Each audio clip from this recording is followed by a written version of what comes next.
Charles Wilson here, going live with Go Green. If you're watching this recorded or watching this live, feel free to comment, like, subscribe, all that good stuff. But I wanted to create a quick video today about my argument for real freedom and what real freedom looks like. And my argument is that freedom begins with energy, right? Most of us, every single day, we flip our switch in our house, turn on the lights, and it works, right? We take that for granted. What we don't see now is this massive AI energy wave. Last night, our president, Donald Trump, went live and released a new bill stating that we're going to force these tech companies to pay for the energy infrastructure. That back in February, the tech lords got together at the White House and said, hey, we need currently double what the electricity grid here in the United States, or the three main grids, the West, East, and Texas grids, can supply for this massive infrastructure. And I see all these people who are kind of fighting back and revolting with their pitchforks in their hand and saying, well, we don't want data centers. Well, guess what? It's not an option. You don't get a choice, right? And people are pushing back on that, right? This is a matter of national security. This is a matter of AI superintelligence and China already beating us, right? There's no surprise that China puts in massive amounts of solar panels to power these data centers, right? And I'm for all forms of energy. Nuclear is fine. We're going to need every form of energy possible, right? But the problem is, what's the cheapest and most reliable cost of energy? It's solar, but the problem isn't solar. A lot of people don't know this. They get this mistaken because the industry is still very underdeveloped, and really the future is not solar. Freedom doesn't come from being able to produce power. Freedom comes from the ability to store power. Okay, that power in these power banks, there's a reason Mr. Elon Musk, love him or hate him, built the largest battery manufacturing facility for home batteries outside of Reno Sparks, Nevada. And they're cranking out 900,000 of these Powerwall 3 units per year. They've already installed over 1 million globally. They'll quickly hit 2 million here. And this is the future, right? In the future, just like air conditioning is a necessity at your home for most people, storing power and going off grid and having the ability to control your family's energy future, that's the only path forward. Having politicians come out and wave their fingers at these big tech companies and big energy companies, and it's just laughable. I mean, the fact that anybody actually believes it or falls for it is actually a bit disturbing. The zero intelligence behind it, zero understanding, and that's the way they want it. They actually, in fact, the people in power don't just think that you're stupid, they know that you're stupid, right? That's how offensively they come out and make these declarations and these policies and think that this finger waving is going to make a freaking difference. There is nothing stopping the AI data centers. You can complain all you want, and no one cares, right? No, it's not going to make a difference. We have a massive water crisis pending as well because of this, but that's a whole other story. I'm talking about energy. The limitations on water, by the way, are solved by unlimited amounts of energy, right? Desalination, a tremendous amount of energy to remove salt from the water, right?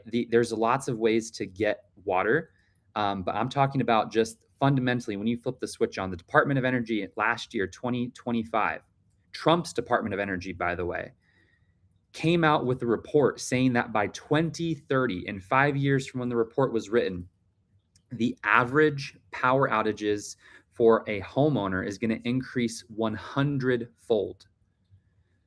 Well, what is the average amount of hours of power outages currently in the United States? The answer is 8 hours. The average American home, depending on where you're at, is about 8 hours worth of down power outages, maybe spread out across several different outages throughout the year. Maybe you get a couple hours here, a couple hours there. The average is 8. So 100-fold increase from Trump's Department of Energy saying it's going to be 100-fold increase. That's 800 hours for the average homeowner. Quick math, there's 365 days in a year. That's over 2 hours of power outages every single day. Okay, now to sit here and think, oh well, I don't know what I can do. There's nothing I can. There's no action I can take. It's beyond me. There is action you can take. You can take control of your future with batteries. People, oh well, it's so expensive. I don't have the money. Right.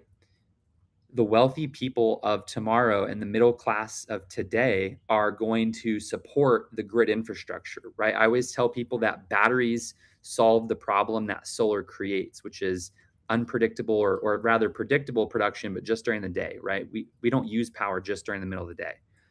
Batteries can be deployed on demand. I don't care if we drive down the cost of energy with nuclear plants and more natural gas and coal and all the different mixes of energy. I really don't care because we're still distributing it through power lines that we don't own, right? It's hilarious to me that generally speaking, the people who defend these big utility companies and mock policies that support green energy, it's laughable to me that they do this because it's the most communist system that we allow ourselves to live under. It's a monopoly, literally a corporate monopoly that pays millions of dollars to do literal studies to understand psychologically how to take advantage of your ignorance and keep you completely ignorant.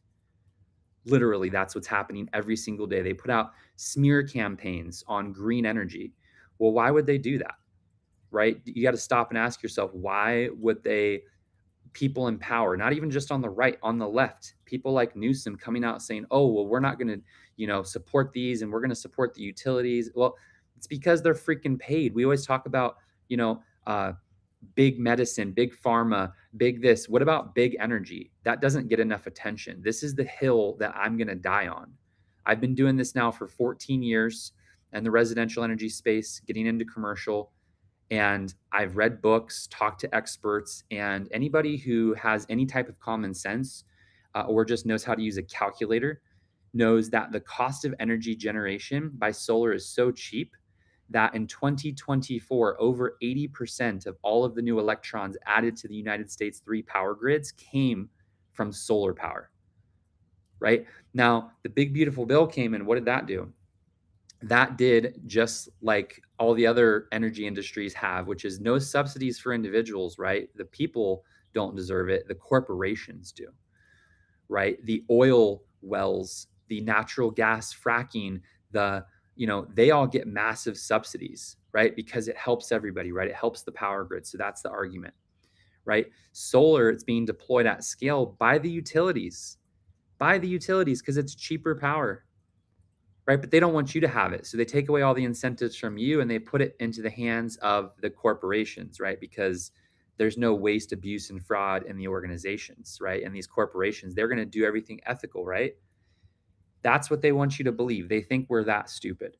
So if you're watching this, I'm going to be creating more content moving forward about this to go a lot deeper and educate people because I'm quite frankly, if you can't tell by my tone, I'm sick and tired of it. I'm tired of the lies coming from all sides. I'm tired of people telling you that, the future is going to be better if we just sign this new legislation into law. That's not going to happen. Zero chance. Okay, so how are these corporations that are going to pay for all this massive infrastructure? Where are they going to get their money from? They're just going to increase your ChatGPT subscription, right? Yeah, well, sure. I'm sure they will. But that's not even going to be enough. Like, I don't think people comprehend. Right now, we're using 4 trillion kilowatts of electricity here in the United States. We need about 9 trillion kilowatts, an incomprehensible doubling of the electricity demand. And to think that, it's just going to be a 10% increase, or it's just going to be, the rates never go up. It's not like gasoline where the rates go, the cost goes up, cost goes down. People don't understand this. People don't try to understand this. They actually are told that it's a scam, that it's not legitimate, and it's just silly, right? Because they don't want people to have control over their home's energy. They don't. They don't at all costs. It's such a big deal, in fact, that here in California, Every time a solar company steals, right, from these evil, greedy corporations like PG&E, the utilities have done studies. They lose about 6 figures worth of future revenue off of that one house. Literally 6 figures. So to sit here and think that like there's no money, or that this is just like, going to get better, and that, this is all just to benefit us, it is just, it's laughable, right? It's literally stand-up comedy worthy material. In fact, I think I'm probably going to do some stand-up bits about it, right? Some have AI, right? Help me write some stuff, jack up the energy prices even more using AI. But jokes aside, this is my argument for real energy freedom. Every part of your life is based upon your ability to live, and your ability to live and to live comfortably is based upon you controlling your energy future. You can complain all you want, or you can take control. You can look at your options, you can get educated, you can watch content, you can, there's people like myself, there's tons of other people. I'm going to keep putting out more, but there's a lot of content out there. Do not let big energy corporations deceive you into thinking that it's going to get better. It's not. That's all I got. That's my argument